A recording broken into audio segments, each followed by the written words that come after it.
Take a look at these 16 faces. Recognize any of them? A few of them certainly have that uncanny valley quality about them, don't they? Well, these aren't just any old pictures. In reality, they're all portraits of real women created by the man who took their lives. Samuel Little is currently serving a whole life sentence in prison for the murder of 36 people. Well, 36 is just the confirmed number. He claims the total to be closer to 93, making him one of the most prolific and deadly serial killers in history. He drew these pictures of his victims from memory whilst behind bars, all of the women depicted in their final, frightened moments, just as they realized what was about to happen to them. The FBI released the images to the public in hopes of uncovering their identities. 3 of the 16 reconstructions have already been linked to skeletal remains found by the authorities, though the other 13 individuals remain nameless and unknown. None of their families or friends have come looking for them, and not even Little remembers who they were, only what they looked like before he ended their existences. With no relatives out looking for them, no names or real photographs or anything else to go on, looking at each painting is more like looking at the idea of a person, a painted ghost. They were born, they lived, they died violently, and everything about them was instantly forgotten. Hopefully the 13 left unnamed can have their identities restored to them. If you think you recognize any of the people depicted in Little's paintings, the FBI urges you to get in contact with their Violent Criminal Apprehension Program. As for Samuel Little, he remains imprisoned at California State Prison. He will never be released.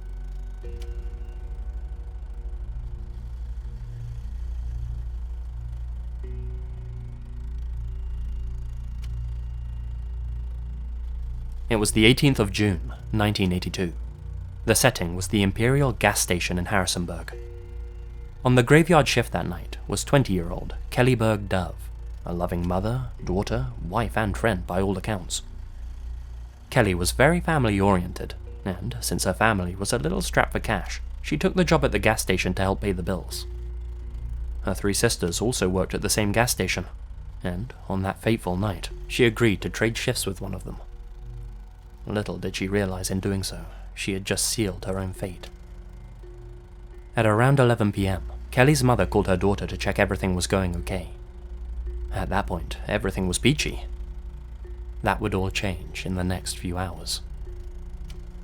The whole incident played out in 2-minute segments. At 2:27 a.m, Kelly made a call to the Harrisonburg Police Department. She said that she was being harassed by a customer, a man who she described as improperly dressed. What she meant by that remains unclear. 2 minutes passed, and at 2:29, Kelly made another call to the police, this time asking for an officer to come to the gas station. She said that the man was now somewhere outside the station, and that he was calling her and making obscene remarks. At 2:31, Kelly made her 3rd and final call to the cops, this time pleading that they send somebody. She said that the man was now outside the gas station, lurking in a silver or grey vehicle. Finally, at 2:33, the authorities arrived. Despite arriving a mere 2 minutes after Kelly's 3rd and final call, they were still too late. Kelly was gone. There was no sign of a struggle, and nothing had been taken. Kelly's purse and a magazine that she was reading were still on the counter. It was like she had disappeared into thin air. Unfortunately, the police did a terrible job at securing the crime scene. They failed to dust for fingerprints or even search for any possible evidence. The store wasn't even closed to the public. Theories about what happened to Kelly abound. One thing to note is that Harrisonburg is located along the I-81, a route infamous for human trafficking due to it being a more rural alternative to the heavily monitored I-95. As such, this could have been a crime of opportunity. Some lowlife may have spotted the vulnerable Kelly all by herself and decided to strike. Kelly has since been declared dead by her family, despite nobody being found and her case remaining unsolved. Nobody knows exactly what happened to her that night, nor do they know the location of her final resting place. The only thing that is certain is that the police really messed up on this one, and as a result, her abductor will likely never be known or brought to justice.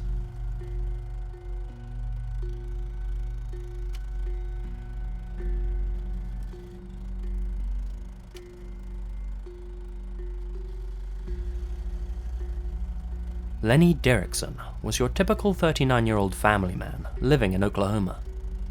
One Saturday morning in 1998, he was eating breakfast with his son. Suddenly, an unknown man pulled up outside their farm in a white pickup truck. Lenny went out to greet the man. His son, Jared, remained inside and watched as his father chatted with the stranger. According to Jared, the unknown man was about 40 years old, stood over 6 feet tall, was white with a full red beard, and was wearing a t-shirt with the slogan, "No Fear," printed on it. He couldn't hear what the two of them were talking about, but their conversation appeared to be friendly, and it didn't set off any alarm bells. When Lenny came back into the house, he told his son that the man wanted to buy one of his family's stud horses that he'd advertised in the paper. Lenny told his son that he was going to go and show the man the horse, which he kept on a separate property, and that Jared should stay behind and feed the cows. Said that he'd be back in the afternoon. Well, afternoon rolled around, and Lenny still hadn't returned home. He never would. Lenny was reported missing the next day. Investigators found that Lenny had left an uncashed paycheck at home. They also learned that Lenny had never placed an ad for his horse in the paper after all. He had lied to his son. But why? They searched the property where Lenny kept his stud horses. He had never arrived there on the day he went missing. There was no evidence of foul play, no body, nothing else to go on.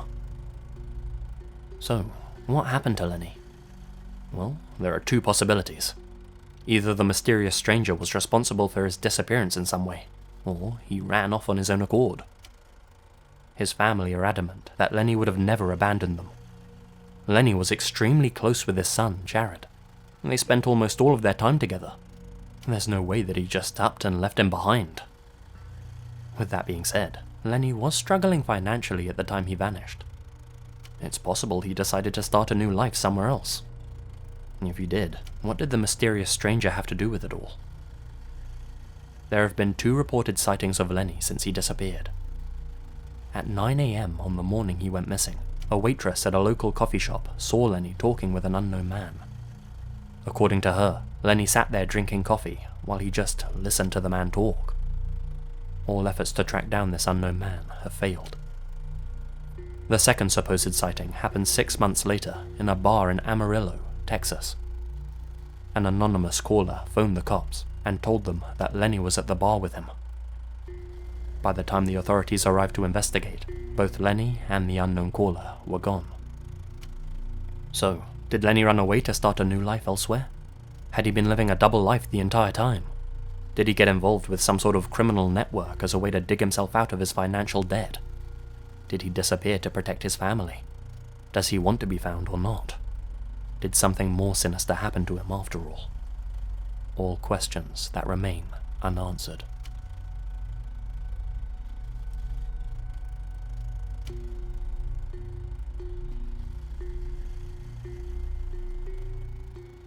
Here's a strange one. For the past 6 years, a man has been held in a maximum security prison in Toronto, Canada. Nobody knows who he is. In 2013, he committed over $400,000 worth of fraud. When arrested, the man told the police that his name was Herman Emmanuel Fancom and that he was a French citizen. As it turns out, the French authorities had no record of the man, and his passport was deemed to be a forgery. The Canadian authorities investigated further and found out that the man had appeared in 11 other countries before his arrest in Toronto, and that he'd been using different aliases to successfully conceal his identity. The man has since been repeatedly questioned, but every time he's been asked about his identity or his past, he's become extremely aggressive and uncooperative. To this day, nobody knows who he really is. Without an identity, the Canadian authorities aren't legally allowed to deport him, effectively leaving the man in limbo in a maximum security prison. The question is, what's he hiding from that's worth risking a lifetime in jail? There are, of course, several theories. Some people think he's from a country where, if he's deported, his life would be in danger for whatever reason. That being said, the Canadian government won't deport somebody to a place where they're not safe. Others think that he's involved in some sort of secret and dangerous criminal underworld, and that they'd likely take him out if released. Finally, and most interestingly, because of his many fake passports, identities, and his ability to stay silent for 6 years, some think he might be involved in the world of espionage. There's a lot of things we don't know about the inmate, but one thing seems likely. Whatever or whoever is waiting for the guy outside is scarier to him than a lifetime in a maximum security prison. God knows what he's got himself involved in.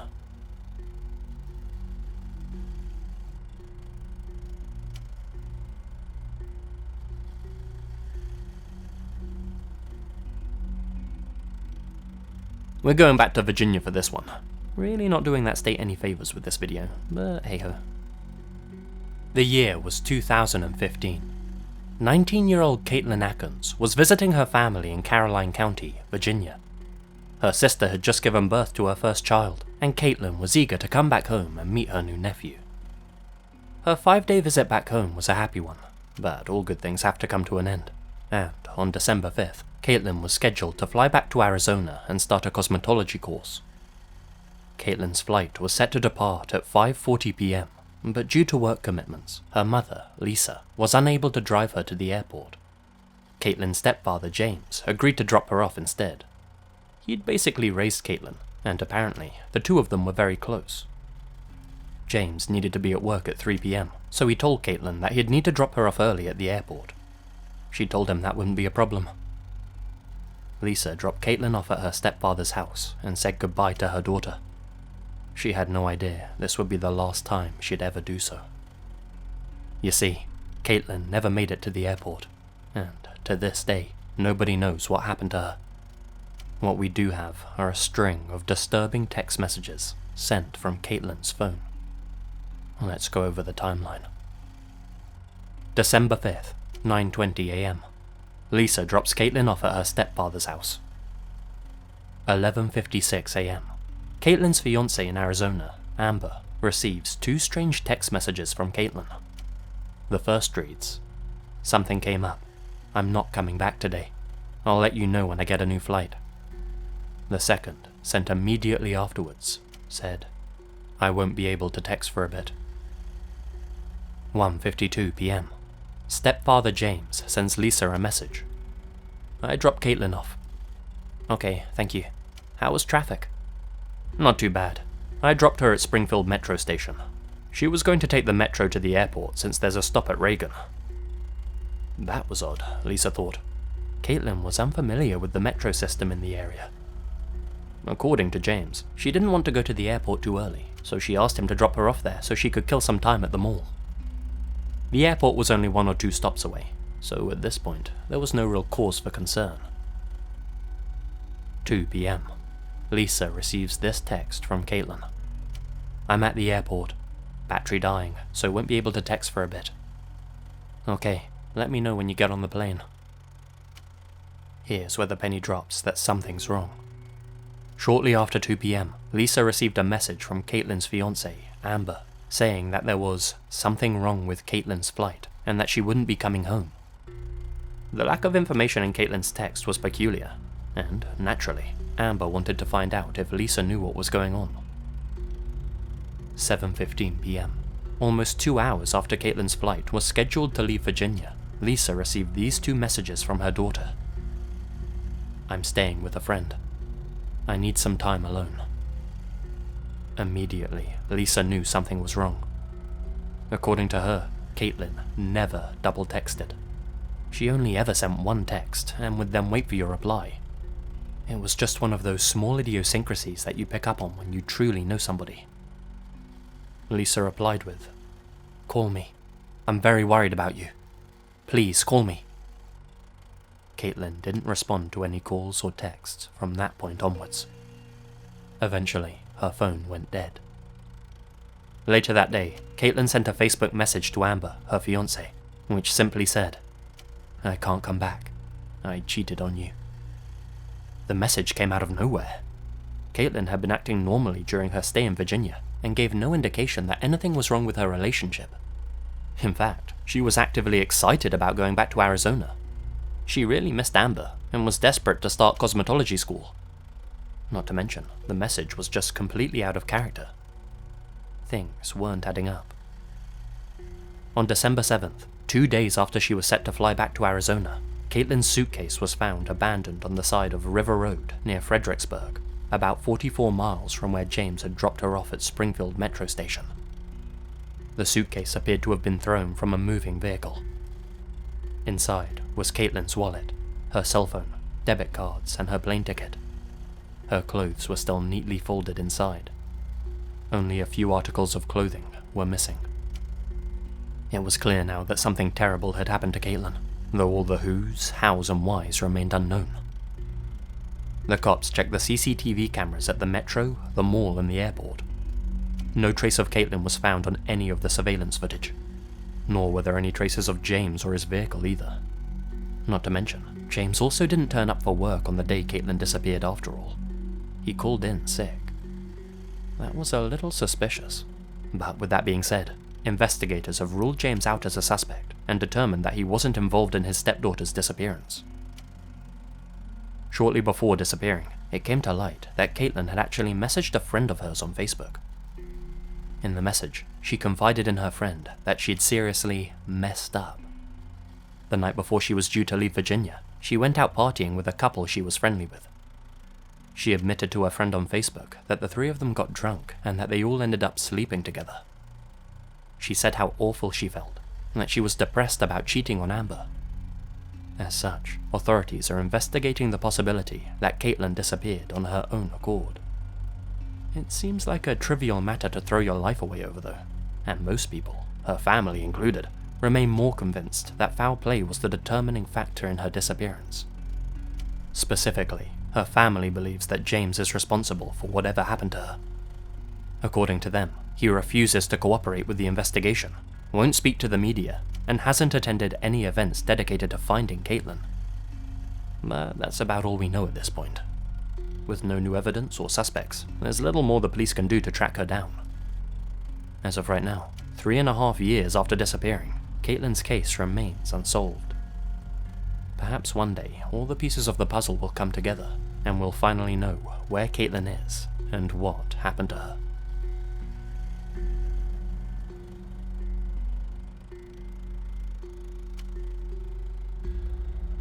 Let's lighten the mood a little with this last one, just for fun. Prepare to get fabulous. 6 months ago, the New York Times released an article simply titled, "What is Glitter?" Not exactly Pulitzer material, you're probably thinking. The article, however, was much stranger than the title suggested, and actually birthed a mystery that has since gripped certain corners of the internet. In the article, the writer, Chris Maggio, details how he took a trip to GlitterX, one of the two main producers of glitter in the US. In an interview with one of the company's spokespeople, Maggio asked if they could tell him which industry served as their biggest market, namely, which industry was buying the most glitter. The spokesperson's response was unexpected. "No, I absolutely know that I can't tell you that." Maggio was taken aback. "But you know what it is?" he asked. "Oh God, yes," replied the spokesperson. "And you'd never guess it. Let's just leave it at that." Maggio asked why they were being so secretive. The spokesperson said, "Because they don't want anyone to know that it's glitter." "If I looked at it, would I know it was glitter?" "No, not really." "Would I be able to see the glitter?" "Oh, you'd be able to see something. But yeah, I can't." Maggio asked if they'd tell him which industry it was off the record. They refused. This has got a lot of people thinking. Who's buying so much glitter in the USA? What are they using it for? And why don't they want anyone to know that they're using it? Some of the guesses I've read include toothpaste, food processing, currency, the funeral industry, the military, and some people have even speculated that beaches are mixing it into their sand to make them more aesthetically pleasing. The list goes on. Some of the guesses are innocent, some nefarious, but it's a fun little mystery to speculate on nonetheless. Not to mention, the other main producer of glitter is even more secretive than GlitterX. Why? Whatever the case, this one gets the grey matter working, and it's fun to theorize about. If you have any ideas of your own, share them down in the comment section below. Who's buying all this glitter, and what are they hiding?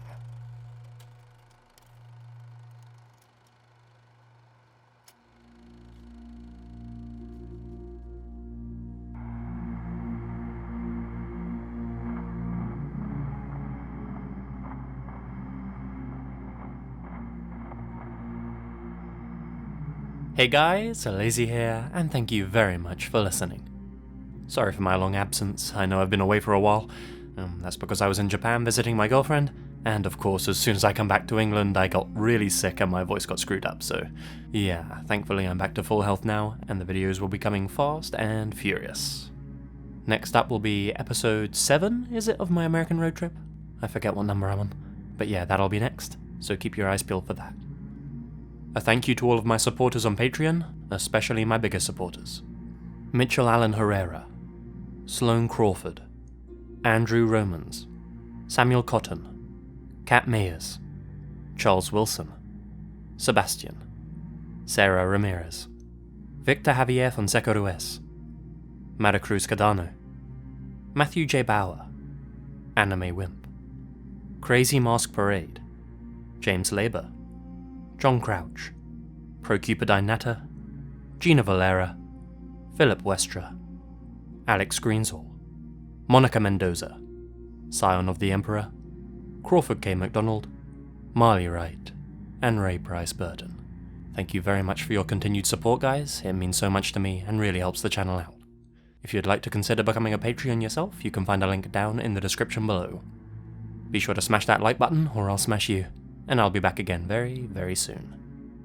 Until then, you all stay spooky.